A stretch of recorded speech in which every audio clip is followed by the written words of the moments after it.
Hi everyone and welcome to Club 3 episode 76 of Rolling in the Isles, an FM20 British Isles Journeyman series with me, the United City FM. Welcome along. So here we are, end of season. We put the disappointment of the Real Madrid semi-final defeat in the Champions League behind us and we focus in on the Premier League. Since the Real Madrid game, which you and I were together last episode for, we have played Wolves and we got an absolutely crucial 3 points, but it was an absolute goal fest, 4-3 in our favour. It went back and forth all over the shop for the 90 minutes, but eventually we managed to get that really important 3 points. And all that means that we've now got 2 games left to play, and we're playing them today in this episode. Chelsea first, who sit in 7th, followed by Leicester, who sit in 9th. Not the easiest of run-ins, particularly at this point in the season, but you can see that Arsenal, the top of the league, 3 points clear of us, having played a game more than we have. So we've got 2 left, they've got 1 left. If we win both of our games and they win their game, then we will be even on points at the end of the season, and they'll probably win the title with greater goal difference because theirs is significantly better than ours. So we have to hope that they slip up at some point, and we need to maintain our winning run and try and beat both Chelsea and Leicester to stand a chance. And that is absolutely not going to be easy at all. But we're going to give it as good a go as we can get out of this group of players. 2 more games. We could go from, potentially being in 2 competitions an episode ago to being out of both and not winning either by the end of today. Or we could find a little bit of something to celebrate. Let's see what happens as we progress through this particular episode. So, the first of the 2 games, you can see that we've got a mostly fit squad. The only ones that are out are Bogle and Olart, who have been out for a while now. Both are not going to make it back for either of these 2 games this season. Unfortunately, they've had long-standing injuries. Everybody else, though, is pretty much there and ready to play. So we have got most of our big guys on the pitch, which is fantastic. So today, for the first game against Chelsea, I've gone with ILM in goal, Romario and Batista in central defence, Osmani at right back, Pellegrini at left back, Ivan, Olashenko and Martinez in central midfield with Sir Harvey Elliott on the right, Gouveia on the left and Pauletta up top with a bench of Francois, Cooper, Joku, Vogel, Barnils, Farrow and Monterese. So let's get into the first of the 2 games and see what happens. So, a team talk that we don't often get to use against one of the big 6 in the Premier League, the traditional big 6, having broken into it ourselves. But we are favourites for today, so go out there and make them under no doubt as to why that is the team talk that we've gone with. I love to use that team talk if and when we come up against a big guy like Chelsea, and we are the favourites for this. We are at home, which helps us tremendously.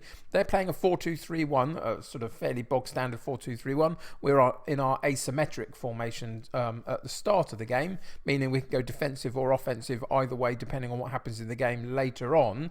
But let's just see if we can dominate this ball today and keep the ball away from Chelsea enough to dominate the game, instill our version of our style of play on it and see where it takes us. But it's Chelsea with the ball currently. A little bit of ball possession at the back, and then they go long down the left-hand side.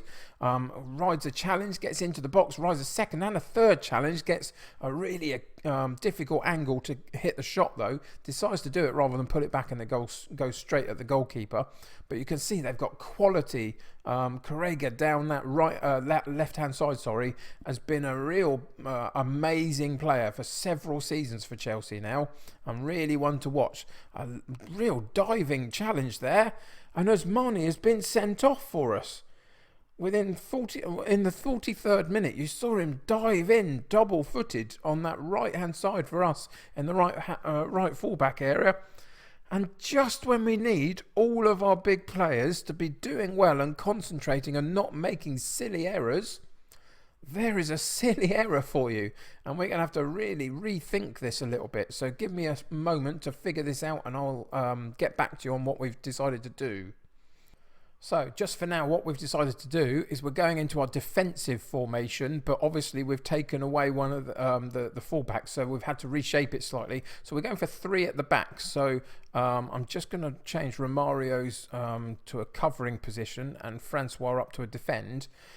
So we've taken Pellegrini off and put Francois on. So a left defender for a central defender, and we created 3 at the back. That means we've got a much more structured small triangle of 3 in the middle of the park as well, with Olashenko and Ivan on the defensive midfield line, with Martinez in the central midfield line, dropping slightly deeper. And both our wide players have come back onto the central midfield line as well. Paoletta might be a little bit isolated up top, so what we're going to do is we're going to just drop him off as well. And we're going to make him play as a deep-lying playmaker and just drop him a little bit. So hopefully we can keep him connected to the play as much as is possible. And for now, I think this gives us the best chance to get through to half-time and then to the second half and just suppress the game as much as is possible and find our feet a little bit now that we're down to 10 men. But really disappointing start. It's at half-time. We go in 0-0 and we've got that... We've got Osmani sent off, and that is such a bad decision by him. Such a bad two-footed challenge, and it's going to really put us under the cosh for the second half, isn't it? But there's nothing we can do about it, so we have to find a way through. So for now, I'm going to stay in the defensive formation, try and soak up as much of the play as I can, and then try and counter-attack down those wide areas with Govea and Sir Harvey Elliott down the right-hand side, and see whether we can get any joy from that. But it's going to be incredibly difficult from now on. So assertively we'll say, come on lads, we're down a man, but we can still get a result here. That's the one we want. And then we're going to go and tell them that we have faith in them all, just to see if we can boost their confidence a little bit in this difficult situation and see if we can get a performance out of them. And just one more there. That's got everybody motivated and seemingly a bit more focused on the game. So let's see if we can actually pull off an upset here. We can't afford really to draw. We have to find a way to try and win, potentially, to stay in the title race. But in this circumstance, I guess a draw isn't a terrible result in terms of achieving that against Chelsea with 10 men. But as I say, we need so much more, and they've got so much quality about them, Chelsea. It's going to be difficult to suppress them for 45 minutes with 10 men on the pitch. But we try it, and we'll do our very best. So what can we see so far? So far, the game is still fairly even, and we've still got more possession than they have. So they're not dominating us particularly, although here is a chance for them with the ball in the midfield area down the right-hand side to see if they can carve out an opportunity for themselves. They work it well. Cross comes into the far post, and they should have done better on the header, shouldn't they? Correga down that left-hand side gets a free header really and doesn't make the most of it. They have a left-sided throw-in right near our penalty area, so it's a good chance to get a cross in. And there's Corega again, given all the space in the world, the space opened up. I don't know what the defender was doing. He just let him drift by him in the penalty box. He gets a shot away, and at 74 minutes we go 1-0 down, and it was coming. But again, we've caused our own problems. It's that movement there from that player. He ran in to try and close the play down, got tricked out of it. Correga went round him, and nobody could get back at Correga after that point. So we're going to go back into the tactics page. We're going to make a couple of changes, see where we can impact this game. So Harvey Elliott comes out just because we can't afford to let him have an issue with one game still to play, because we've already got Olart out. Harvey Elliott has had to play loads of games, so we need him for the final one as well. So that's one of the two changes we're going to make. And the second change we're going to make is we're going to take Paoletta out and use Monterese in that slightly false 9 kind of position. He's got a great long shot on him. Hopefully that will get us something from a distance maybe. So that's what we're going to do in terms of the player personnel. And then we're going to have to go and try and win this game, aren't we, really? There's nothing else for us to lose here. Sorry if I can get these players into the right positions. This is always really hard to do, isn't it? To get these guys into the spots that you want them to. And then switch over Romario. We're almost there, I promise you. So we put him in the cover position and him in the central defensive position like that. And then we're going to play the gegenpress. And I know it's a difficult thing for this 10 men to do, but there's not much of a choice now. We're losing the game anyway, so we might as well give it a go. So here we go for the last 10 minutes of the game. 1-0 down and one man down as well. Can we find one chance maybe for Monterese to get a long shot on the edge of the box? Time's ticking though. Already 89th minute and no highlights at all. We aren't able to do this, I don't think. And nope, there goes the final whistle. And we lose against Chelsea. Now, what that means is that I don't think we can win the title anymore. Because even if we win our last game and Arsenal lose, their goal difference is so huge that they're going to win the title anyway. So it's unfortunate, and it was a silly mistake by Osmani. He's done great for us this season. I'm not going to sort of bash on him too much because, you know, he's performed pretty well for us. But on that occasion, we just absolutely did ourselves in with it. And then a soft goal to concede as well, but that's neither here nor there now. We dropped down into third because Liverpool had a game in hand over Arsenal too. They've played their game today and they obviously got the win. And so therefore we're now sitting with one game for everybody left. We're sitting in third spot. We can still equal Arsenal on points. But as I say, I don't think we can win now because of our inferior goal difference. It's something we've been talking a bit about recently, is the goal difference and the fact that we're not scoring enough goals. And it's something that I will be looking to change in the summer. I desperately need a 20 to 25 goal Premier League striker. And 14 from Pauletta is as good as we've done so far this season. And it hasn't quite been good enough. So don't appeal against it because it's a bad challenge, and then we'll fine him with our code of conduct. So that's all that sorted for Osmani. Yeah, so disappointing, isn't it, really? You work all the way through to this last bit, give yourself a chance, and then it's thrown away by some silly decisions and a poor performance, really, just at the point where you needed something to be better. Anyway, let's look at the player stats just for a moment and see. This is the problem we got. Pauletta, number one goal scorer for a club who's played 37 matches in the Premier League and a ton of matches in the Champions League. And in the Premier League, he's got 14 goals. It's not quite good enough. So we need to figure that out in the summer. Our defensive area is fine, absolutely fine. But we need to find a really, really good striker from somewhere, and they're very hard to find. Anyway, that's for another day, really, as we move on into the next season. You can see the budget's already been set. Sorry, I meant to mention that at the beginning of the episode as well. 82 million we've got to spend next season. By the time all the competition money comes in, that will be spendable as well. So plenty of wage structure there as well. So there's lots that we can do with this squad, I think, in finding those key players to come in. But yeah, there we go.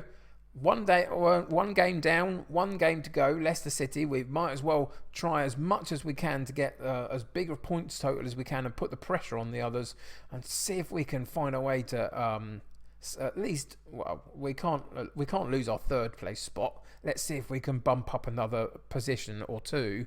Well, one at least. I don't know what I'm saying anymore. It's so frustrating. It's so annoying. We gave ourselves such a chance, and in that first game to throw it away was disappointing. Anyway, I will move on to the Leicester match, and then I'll come back and we'll play that together to end this particular campaign.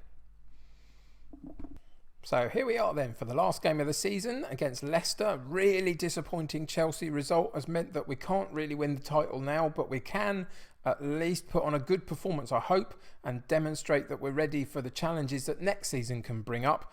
I've rotated a few players in and out. We've still got a couple of injuries. Bogle and Olart are still out. And of course, now we lose Osmani as well through to suspension because of himself getting sent off last game against Chelsea. So that means that we've had to reshape that defence a little bit as well. So I have brought in a couple of other players, rotated a couple around.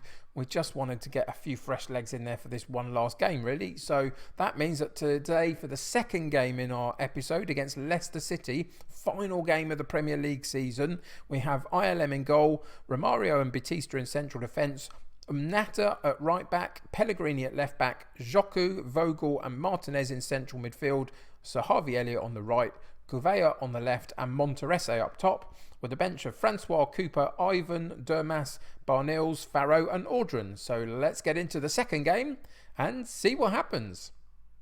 So we've gone with do this for the fans in terms of the team talk, and all I'm interested in now for this particular match is we need to arrest the fact that we lost the last game. Don't lose 2 in a row at the end of the season. Try and get a decent result which regains the momentum slightly moving into the summer and therefore moving into next season. Let's see if we can end on as positive a note as is possible to do, let's say. And we'll have to let Liverpool and Arsenal figure out who wins the title between the two of them. So all we can do is focus on ourselves. So Leicester City on the ball with a long free kick into the box. And at 27 minutes, they take an easy 1-0 lead, don't they? It was a long free kick right into the huge bunch of players in the centre of our penalty box. And Ajer gets above everybody else and puts it past ILM with a decent header. It wasn't anything special, was it really? No offsides to talk about, but it wasn't a special goal. It was just he got the leap on us and he made the most of his header. And disappointingly, we go 1-0 down with still 10 minutes of the first half to go. So it's not ideal, is it? But again, that reshaped back line with Umnata playing at right back doesn't help. But off a set piece, it's always disappointing. Now, Leicester almost get themselves into trouble there. And we couldn't quite take advantage of it on that particular chance that we had in their penalty box. Eventually, the highlight goes and we almost had a chance to get back in the game, but not quite. But look at these disappointing statistics for the game. Now, we're ahead in possession, absolutely, which is what you would expect, the style of play that we've got. But we've only had 1 shot on goal in such an important last game of the season. And it wasn't even a shot on target. They've had 4 at goal and 3 on target. You can see they're dominant in their opportunities. So we're going to put a rocket up these guys a little bit, aggressively go in and say, where's your passion? I'm not happy with this performance. And then we're straight away going into the tactics. And we're going to move into the gegenpress with 11 men on the pitch rather than last match where we had to do it with 10. Let's see if this particular type of play is the way to unlock the Leicester defence and have a go at them. So shout also, push forward, and we're going to move it into an attacking rather than positive version of the gegenpress and just see what happens. It's Leicester City on the ball. Pellegrini, poor header from him in clearance. And was there an offside there? I'm not sure there was, and it looks like Dan Smith has come in ahead of our defenders with the through ball and has put Leicester City 2-0 up, and our problems just doubled immediately in the second half. I don't think that was necessarily about the style of play we've chosen to do. I think it was a poor decision by Pellegrini to head the ball where he did and give it straight back to Leicester City. And they absolutely made us pay for it. Here's the one chance to see if there was an offside, and there wasn't. So it was a good goal all round. ILM comes down to out to narrow the space, but doesn't get there really. And it was all a bit nothingy from us. But here's a chance for Harvey Elliott to open up his legs down the right-hand side and run at the defence. And then wildly shoots with his left foot. And it goes miles away from the goal. And that sums up this entire episode so far, doesn't it, really? Those little bits of quality just are not quite there. We're missing out on Olart down that right-hand side. Today we're missing out on a decent right-back. We miss out on a decent striker that's going to get us 20 goals a season, and it's all just a little tiny bit off of where we need to be properly challenging for this Premier League title and even a Champions League again in the future. It's been a great season in a lot of ways. We've moved forward absolutely as a club, but we are in a slightly false position, I think, in just being so close to the title this season. I think we're just a little bit off it, and I think the likes of Arsenal and even Liverpool on their day have demonstrated that when push comes to shove, they're slightly better than we are at the moment. But another summer coming up means that we can improve and change this squad again and see if we can push a little bit closer next season again. And if we push a little bit closer next season, that really does give us a good chance, doesn't it?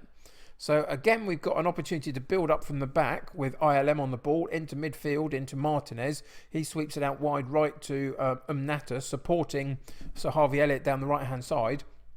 Back into Martinez, sweeps it again wide right, but it doesn't go to us. We're lucky to get the ball back there straight away. A sweeping ball out wide left. Pellegrini keeps it in on the byline, finds Gouveia, cross comes in, and it's Vogel with a header, and we get one back, 2-1 after 65 minutes. And we are just beginning to show signs that maybe we can find a way to get something out of this match. In the last couple of minutes of the game, we've just been demonstrating a better possession on the ball. So let's see, the last 25 minutes of the game, let's say, let's see if we can do something with this. So we're going to stop the game there for a moment. We are going to go and make a couple of substitutions just to see where we can improve this setup. It's got to be, let's see what we've got.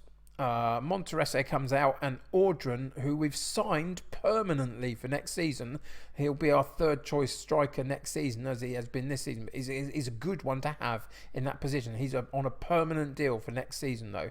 Harvey Elliott comes out, and we're going to put what we're going to do, we're going to put Farrow on and switch Farrow and Gouveia. Gouveia can play out wide right if need be, so we'll put him there. And then we're going to take Martinez off and put Barnils on. Barnils is impressing me. As a young kid, he's coming through into the first team reckoning a little bit more, and I like him for moving forward. Next season, he's going to show up even more, I would suggest, in this starting 11. So we've got a good player there.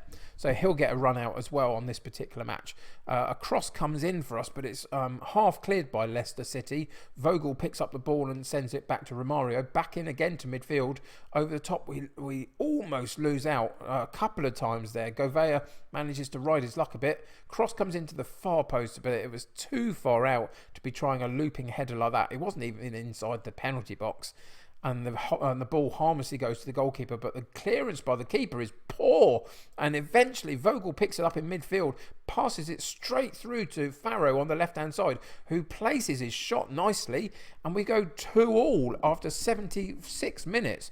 Really poor clearance by the keeper, isn't it? Straight to Vogel, one touch on the ball to get it to Farrow, gets it out from his feet and then places the ball nicely in the far corner.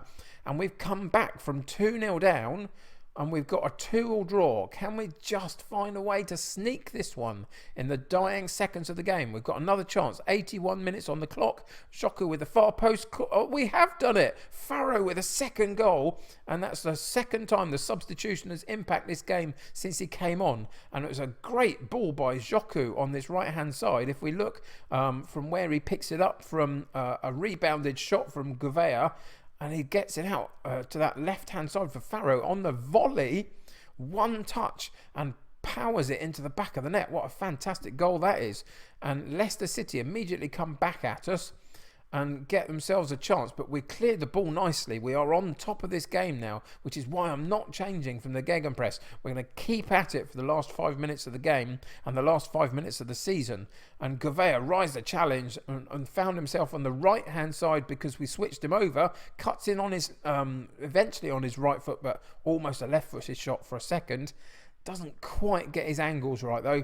And the goalkeeper isn't really troubled too much. And with 90 minutes on the clock, we've still got a couple minutes extra added time to play. Can we hold out? Leicester again push at us with a free kick, but again we clear it. And Barnils picks up the ball, runs half the length of the pitch. And Pellegrini is in support down the left-hand side. Gets into the box, and then a slightly weak shot again by him. But we are pushing and pushing and pushing at them now. Since the half-time whistle, we turn the game around, 2-0 down. And we'll win it 3-2. Now, why couldn't we have done that in the last game and not get a man sent off instead? So disappointing, wasn't it? We almost had it this season. And you can see here an early indication of the table that both Liverpool and Arsenal also won their games.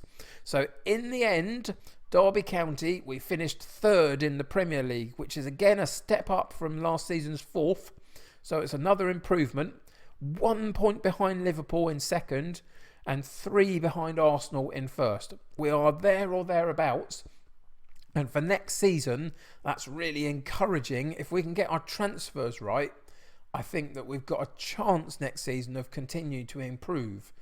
But ultimately, I guess after such a fantastic run in both the Champions League and the Premier League, to lose in the semi-finals against Real Madrid and come third in the Premier League is slightly disappointing, but I think probably accurately shows where we are as a club just at the moment. So Arsenal win the Premier League. We get £41 million for finishing third in the Premier League. That's going to help us with our transfers for the summer. Payouts in bonuses are done. And there we go.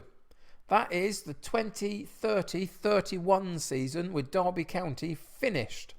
We've got some stuff to do in the summer with England in the Nations League semi-final against France. So I'm going to come back next episode and we're going to play that and see what we can do in the Nations League. See if we can win that, another competition to win with England. So I'll come back for the next episode for that. And during that period, I'll be working on the transfers as well for this particular summer. And then hopefully next season we can come back and properly compete again. It's going to be a difficult one to figure out exactly who we keep and who we get rid of and how we reshape this squad to move forward though. But that's the joy of Football Manager. That's the bit I really love to play. So leave that one with me. Come back next episode. We'll play an England match against France in the semi-final of the Nations League. And then we'll figure out what happens with Derby after that. So thanks for joining me today. Disappointing in a lot of ways, absolutely. Big picture though, we are kind of still improving the club, still moving it forward, so we can still be positive about what happens next season. So join me for that. Thanks for joining me today. Subscribe to the channel if you haven't already and join my United City community. The more the merrier for that. Click that like button on this particular episode. I know it wasn't the results we wanted, but I hope you're still enjoying the content. So if you could click that like button for me, that'd be great. Until next time though, take care of yourselves. I'll see you very soon. Bye for now.